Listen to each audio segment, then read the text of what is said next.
Very straightforward lang naman si Binance. So, simpleng-simple lang na mag-register.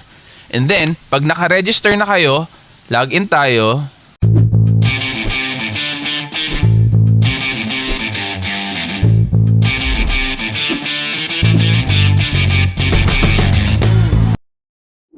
What's up YouTube? Chino here, back at it again. And today, tutorial naman para sa paglo-load ng Binance and pagta-transfer dun sa Enjin wallet ninyo. So papakita ko sa inyo step by step.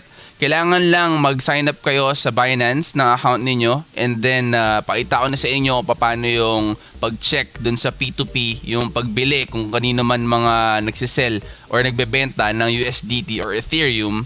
And then, transfer doon sa Enjin wallet. So, just to give you a heads up, kailangan nyo din yung cellphone ninyo kasi doon natin ida-download yung Enjin wallet. So, here it goes. Very secure ang Binance. So, every time na magla-login kayo, hihingan kayo niya ng PIN. Okay. So, ito na ang magiging itsura ng landing page niyo once naka-login kayo. Okay. So, first, ganito ang gagawin natin.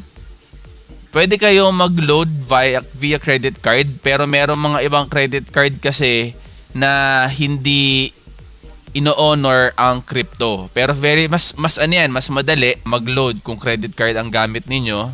Okay. So, nakita ninyo yung kanina, sinwitch tayo ng browser ko to a secure browser. Yung sa kasi yun, sa antivirus ko na gamit. So, meron siyang safe money na feature para doon. So, pag nagki-credit card or nagpe-pay or kung ano man yung binabayaran mo, doon ko pinapasok para mas secure siya.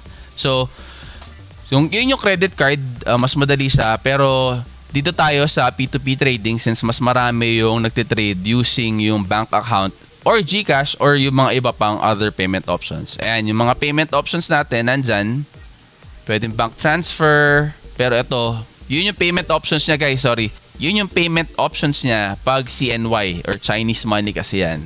So, pag change mo or pag pinalitan mo yan ng PHP, palitan natin siya ng PHP, madadagdagan yan. So, sa PHP na fiat or foreign na currency, ito yung mga available na payment options natin. May CoinsPH, PayMaya, mga banks, GCash. Ayan yung mga pwede nyong gamitin. Okay?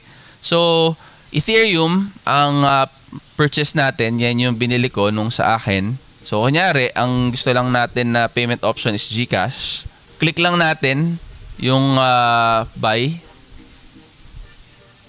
Then, lagay nyo dyan kung magkano yung peso amount na gusto ninyong bilhin. So, kunyari, 3,000. Makukuha ninyo is yung 0.02306,206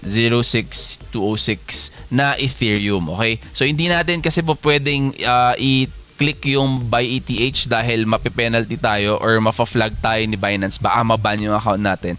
So, i-ano nyo lang yun.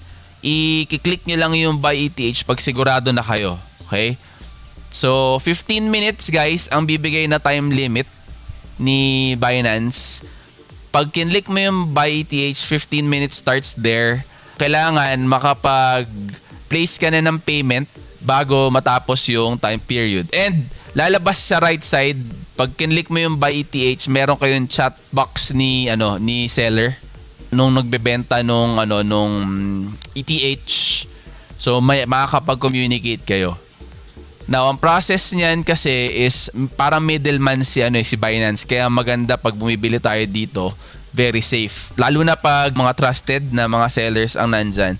So, ang mangyayari, ang process niyan kasi is, kunyari, bumili ka. Diba? So, ang mangyayari, nandyan nakaagit na si Binance. Pag bumili ka, nagbayad ka, hawak ni Binance muna yung pera mo. Okay? So, si seller, pagka kinonfirm niya na din na or pagka nilagay niya na yung Ethereum niya, nasa gitna na din, i-confirm ngayon ni seller kung na-receive niya na ba yung pera. Pag kinonfirm niya, masisend na. So, i-click mo lang muna, okay, na-transfer ko na yung pera ko, and then i-confirm ni seller na, okay, na-receive ko na, i-release niya na. Ganun siya. So, Kung kunyari nagkaroon lang din ng mga technical difficulties or kung kunyari hindi na transfer yung hindi tin-transfer ni seller yung binibili ninyo, madali namang kontakin si Binance para i-report yung transaction ninyo. So, yun. Okay? So, yun yung part ni Binance kung paano kayo bibili ng Ethereum. Pagkabili ninyo ng Ethereum kay Binance, pupunta lang kayo sa wallet kasi naka P2P pa ninyo yan eh. Kumbaga, meron kayong P2P which is yun yung trading ninyo sa mga tao, and then meron kayo yung spot na tinatawag nila, spot wallet, which is yun yung gagamitin ninyo para sa mga trading, mga transfers. So, ang gagawin ninyo, yung nabili ninyo sa P2P na nandito pa, ita-transfer nyo ngayon kay spot wallet para yun na yung pang trade ninyo. And dito ka sa ayan, send. Sa wallet na ayan. So, to-transfer mo lang yung funds mo from P2P. Make sure na nasa fiat and spot wallet mo para ma-transfer mo siya sa engine. Okay? So, yun yung part ni Binance. Okay? So, punta naman tayo kay Engine. So, download lang muna natin siya sa Play Store. Okay guys, so dito naman tayo sa phone part ng ng process. So, i-download nyo lang yung Engine Wallet and makikita ninyo sa right, yung sa baba na pinakababang app. Download lang muna ninyo yan. Yan yung logo niya. Download nyo sa Play Store. Then once na download na ninyo, sign up lang kayo, sundan nyo lang kung ano yung yung process niya. And then once nandito na kayo, ang gagawin lang ninyo para maging ready siya to receive is kailangan lang i-tap ninyo yung kung anong coin. So kunyari ito, tulad niyan, Ethereum. Tap nyo yung Ethereum and then tap nyo yung receive. Ayan. So, makikita niyan, yung address na yan, copy nyo. Then, ang ginagawa ko kasi is pwede kong isend sa email or sa kung saan man na secured na way para makuha ninyo yung address na yan. Now, pag nakuha ninyo na yung address na yan, ilalagay lang ninyo sa Binance. So, papakita ko ulit sa Binance kung paano nyo naman gagawin yung part na yun. Okay? Okay. So, kapag nakuha na ninyo yung address nung Engine wallet ninyo, babalik lang kayo ulit sa Binance. So, pag nasend niyo kaya sa email or kung ano man way na secured na hindi na kailangan may alam. So, kunin niyo yon and then punta kayo ulit sa Binance. Pag nasa Binance na kayo, punta lang kayo doon sa sa wallet sa taas and then fiat and spot. Okay? So, pagdating niyo sa fiat and spot, guys, click niyo yung withdraw. Okay? And pag nasa withdraw na kayo, make sure na nasa crypto kayo. Okay? Crypto. Ayan. Okay? So, pagka yan o kaya yan uli natin, withdraw. And then, make sure na nasa crypto kayo, hindi fiat. Okay? Now, coin, ano bang coin yan? Yung ta-transfer natin. So, yung meron tayo is Ethereum. Okay? So, Ethereum. Yan. And then, yung address. Yung address na nakuha natin galing dun sa engine. Yung kanina kinuha natin sa app na sinend natin sa email or kung saan man yung pinag-sendan ninyo. I-copy nyo yun. Hindi ko kasi i-suggest na imano-manong type ninyo. Kasi prone siya sa sa errors kasi mahaba nga 'yon tapos alphanumeric pa. So ilagay niyo diyan yung wallet niyo and then network is ERC20.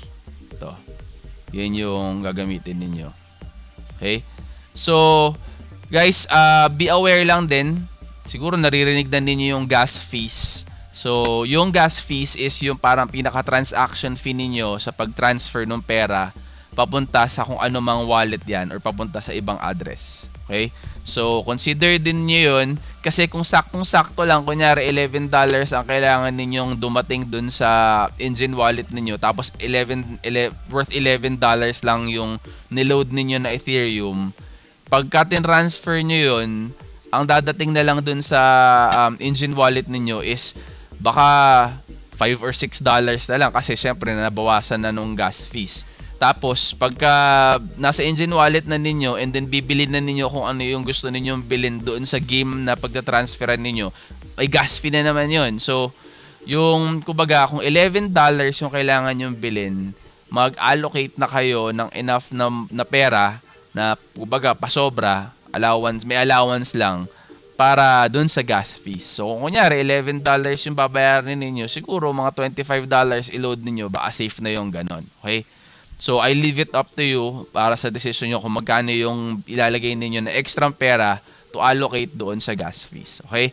So, once na transfer yan, once na ilagay na ninyo yung address, na ilagay na ninyo yung network, yun nga, ERC,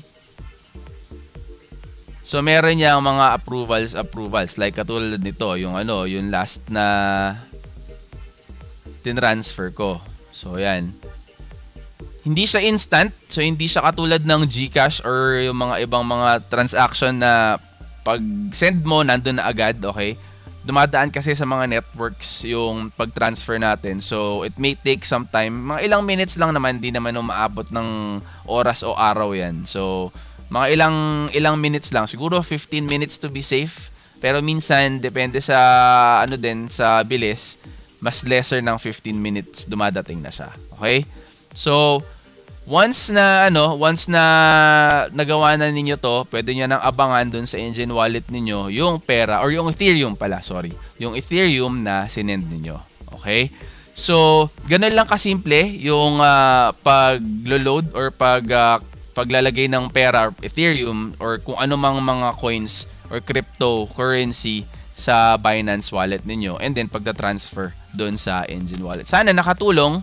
Kung bago ka sa channel ko, please do not forget to click that like and subscribe button. Gawa pa tayo ng mga iba pa ulit na tutorials ng pagta-transfer naman from Binance going to other wallets para doon sa mga ibang games or kung ano man yung mga nilalaro ninyo or kailangan ninyong paglagyan ng cryptocurrency. Okay?